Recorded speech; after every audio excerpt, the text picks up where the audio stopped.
কাকু এটা আবার কি আমের গাছ গো? এটা সেই বিখ্যাত কাননভোগ আম। এই আমটা বছরে 2-3 বার হয়। ও গাছটা পাতাগুলো দেখো এত সরু সরু। যতদূর জেনেছি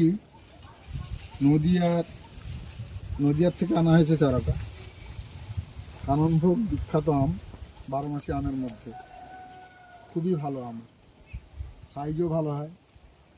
পাতাগুলো একটু ভালো করে দেখা, কত সরু সরু দেখো, ছোট ছোট সরু সরু। এটা গাছটা আরো যখন মানে হেলদি হবে তখন পাতা আরো বড় হবে।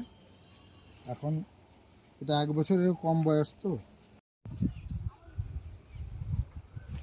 খুব ভালো গুটি ধরেছে। এতে সেট হচ্ছে, কিছু ঝরে যাবে, কিছু তো থাকবে।